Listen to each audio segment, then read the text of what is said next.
Nós acabamos de escutar, na primeira leitura, o relato do chamado do profeta Jeremias.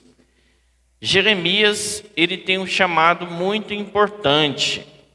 Tanto é que diz Deus a ele: antes de formar-te no ventre materno, eu te conheci. Antes de saíres do seio de tua mãe, eu te consagrei e te fiz profeta das nações. Jeremias viveu em um tempo muito difícil. Por quê? Porque Jeremias era um profeta que viveu antes e no começo do exílio da Babilônia. Jeremias foi o profeta que anunciou o castigo de Deus. E era um homem simples, era um homem humilde, que nasceu numa cidade pequena, também foi um sacerdote, e disse a seguinte mensagem para o povo no início: olha, ou vocês se convertam, ou vocês vão ver o castigo de Deus vir sobre vocês. Se convertam. E por ser um homem simples, o povo não deu a mínima para ele. E ele continuou a falar: olha, convertam-se, senão vocês vão ver o castigo vir sobre vocês. E o povo não deu a mínima para Jeremias. Então, chegou um ponto que Jeremias disse o seguinte: não tem mais jeito, o castigo virá. Não importa mais o que vocês façam, o castigo virá sobre vocês. E assim aconteceu. Nabucodonosor, o rei da Babilônia, estava muito forte na época e foi e devastou o povo de Deus. Destruiu tudo, matou muita gente, matou reis. E os poucos que sobrou, Nabucodonosor levou para o cativeiro na Babilônia. E o povo que achava que Jeremias era um Zé Ninguém, que Jeremias estava falando coisas talvez meio lunáticas, o povo percebeu: olha, Jeremias tinha razão. Mas Jeremias faz uma profecia também que dá um ponto de esperança para aquele povo. Ele diz assim: dos remanescentes de Judá virá um rei, virá alguém, virá um reinado. E este reinado será forte, não terá fim. E de fato isso aconteceu. Depois que o povo de Deus ficou décadas no exílio, o povo de Deus foi liberto, foi de volta à terra prometida, e lá, depois de muito tempo, veio o Messias, Jesus Cristo. E Jesus Cristo é o rei, porém, um rei diferente daquilo que estavam esperando. Vejam bem que Jeremias não foi aceito porque era um homem simples. A sua mensagem não foi escutada porque ele era um homem simples, não diferente do Messias. Jesus também era um homem simples. Jesus também era um homem que nasceu de uma família simples e também nasceu em uma cidade pequena. E da mesma forma, o povo teve dificuldade para escutar. E por isso mesmo nós escutamos no Evangelho, não só o de hoje, mas em todo o Evangelho, o povo que era para acolher Jesus, tratar Jesus com indiferença, com maldade. Jesus acaba de ler a passagem da Sagrada Escritura. O povo está contente, porque das palavras de Jesus saem encanto, saem palavras boas, de paz, de verdade, de amor. Mas Jesus começa também a incomodar. Jesus começa a dizer assim que... Aliás, Jesus dá dois exemplos que incomodam o povo no Evangelho de hoje. Ele dá o exemplo primeiro da viúva do tempo de Elias. Diz assim: olha, haviam muitas viúvas passando fome, mas só a uma o profeta Elias foi e deu a graça do alimento. Depois ele diz: haviam muitos leprosos, mas só a um o profeta Eliseu deu a graça de ser limpo das suas lepras. E o povo fica enfurecido com Jesus por causa desses dois exemplos. Por que o povo fica enfurecido? Qual que é o motivo? Jesus só deu dois exemplos. O motivo é simples. Bom, o motivo que o povo fica enfurecido é porque Jesus como que está dizendo para eles: olha, eu sou enviado por Deus, vim de uma família simples, de uma família humilde, nasci em uma cidade simples, mas assim como todos os profetas que dizem a verdade, e vocês rejeitaram, vocês estão querendo um Messias político. Vocês estão querendo um Messias que alimentem a vossa barriga, mas não um Messias verdadeiro. Um Messias que vem livrar vocês do pecado. Um Messias que vem livrar vocês da escravidão do demônio. Mas vocês querem um Messias falso. Um Messias que é um Messias que simplesmente vem para reinar e não para salvar.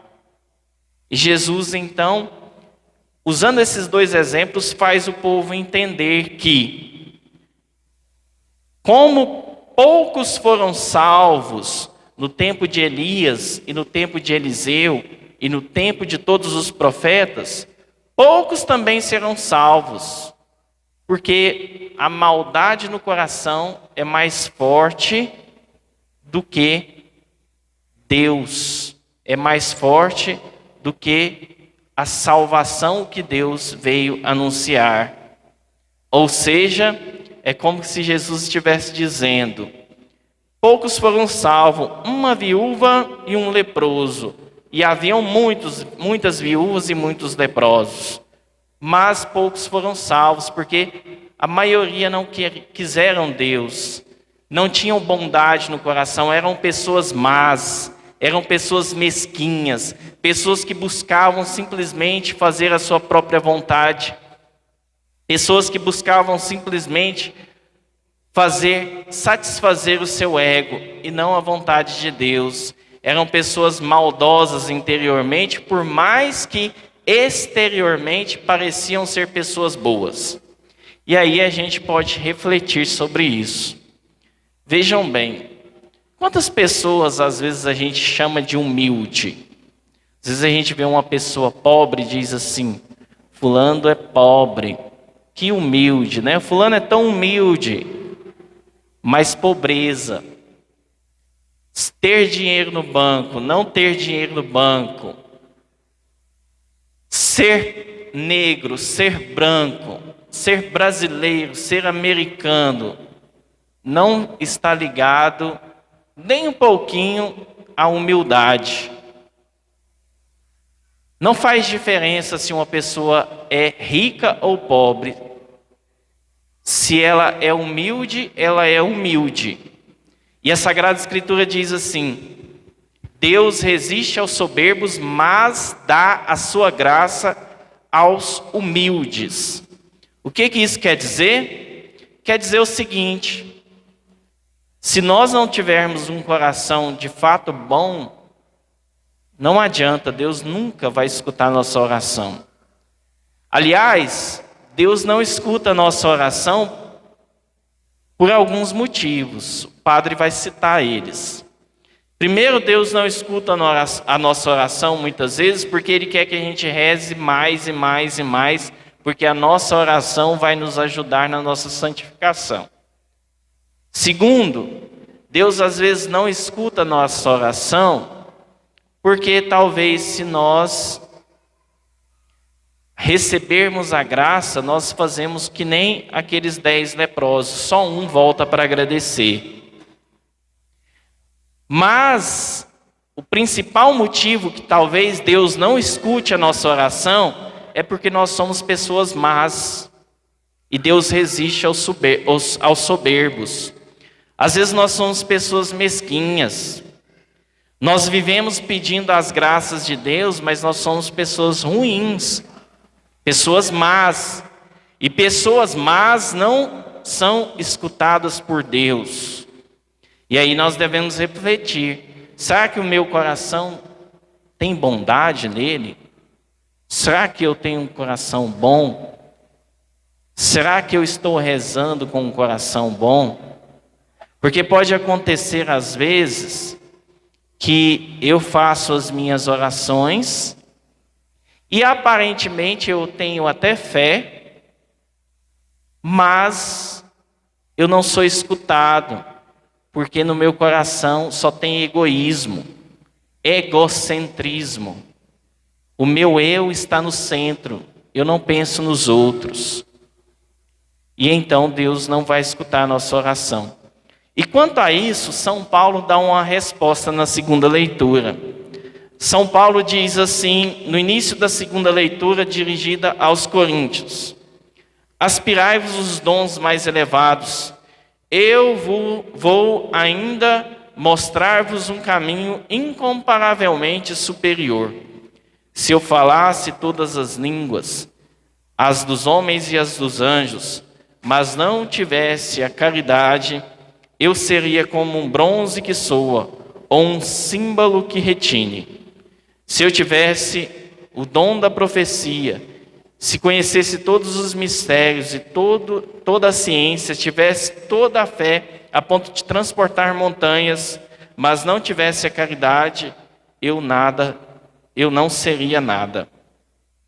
Se eu gastasse todos os bens para o sustento dos pobres, se entregasse o meu corpo às chamas, mas não tivesse caridade, isso de nada me serviria. Ou seja, São Paulo está dizendo: eu posso ter todos os dons, até a maior fé do mundo, mas se eu não tenho caridade, então isso não serve de nada para mim. Não serve para a minha salvação. E aliás, às vezes nós podemos ter os dons mais elevados, até fazer o bem, mas se nós não tivermos caridade, não serve para nada. E é interessante que São Paulo diz assim: se eu gastasse todos os bens para o sustento dos pobres, e entregasse o meu corpo às chamas, mas não tivesse caridade, isso de nada me serviria. Ora, aparentemente, se eu gastar todos os meus bens a favor do próximo, eu tenho caridade, né?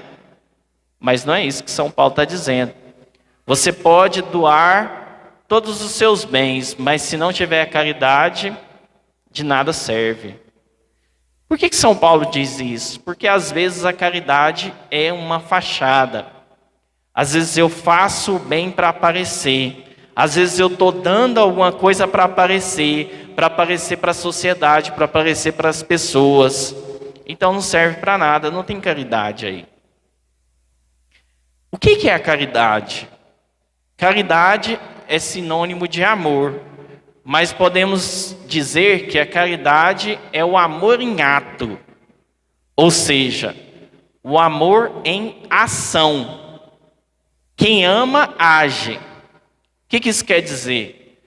A expressão de quem ama é a ação.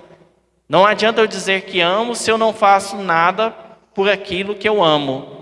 É igual você dizer assim: eu sou católico apostólico romano, vou na missa todo domingo, vou na igreja Imaculado Coração de Maria, mas não ajudo a igreja. E às vezes quando o padre fala dá até raiva, né? O padre está fazendo campanha do piso. Ai meu Deus, de novo é o padre pedir.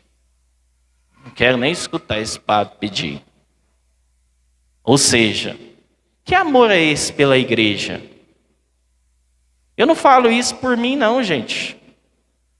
Para mim não faz diferença nenhuma vocês doarem ou não doarem nada. Eu vou sair daqui do mesmo jeito que eu entrei. não vou levar nada. Não trouxe nada, não vou levar nada. Mas se a gente ama alguma coisa, a gente faz por aquela coisa. E a caridade, ela não perpassa simplesmente ou tão somente nas coisas materiais, mas no dia a dia. Daí vem que o marido tem que tratar bem a sua esposa. A esposa tem que tratar bem o seu marido. E ambos têm que tratar bem os filhos e os filhos também a sua esposa, a sua mãe e o seu pai. E também tem que ser pessoas boas na sociedade. Às vezes eu escuto, vem murmúrios que pais de Nerópolis espancam os filhos. E dão às vezes um safanão na esposa. Bom, nunca tive prova, não sei direito quem é, mas eu queria pedir, por favor, de todo o coração, se uma esposa aqui é espancada pelo marido, chega no padre e fala.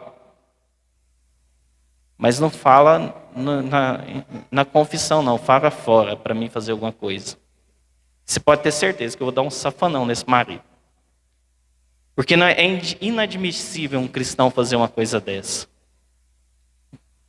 Um pai de família espancar sua esposa? Espancar os seus filhos? Pelo amor de Deus. É inadmissível uma coisa dessa. É inadmissível. E aí vem na igreja, reza, olha que até comunga. E ainda julga os outros ainda, porque é muito perfeito, né? É inadmissível uma coisa dessas. Bater, espancar os filhos, a esposa. Inadmissível. Não, eu não admito. Enquanto eu estiver aqui, se eu souber o nome, você pode esperar que eu vou bater na porta da sua casa. Eu não aceito. Aqui eu não aceito. Viu? Eu não aceito. Então, nós temos que entender que, se queremos ser escutados por Deus, bom, a primeira coisa é ter caridade. O amor não é isento de erros. Todo mundo erra, mas o amor é aquele que faz, por isso tem a caridade.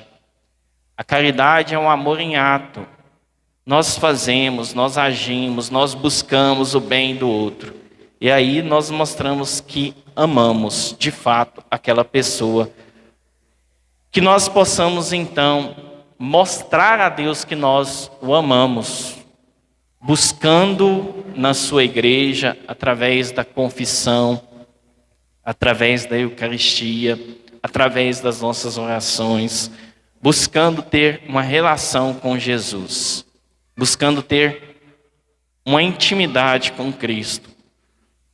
E assim, nós nos tornaremos as pessoas que escutam a voz de Deus. Vejam bem, Jeremias foi rejeitado porque o povo era de cabeça dura, o povo era orgulhoso. Diz assim, esse profetinha aí, de que ele serve, para que ele serve? E Jesus, olha, Jesus, que é o Deus, Criador do universo, o povo também disse isso. E esse Jesusinho aí, quem que ele está pensando que ele é? Vejam bem, talvez vocês estão pensando assim, esse padrinho aí, quem que ele está pensando que ele é? Reflitam sobre isso.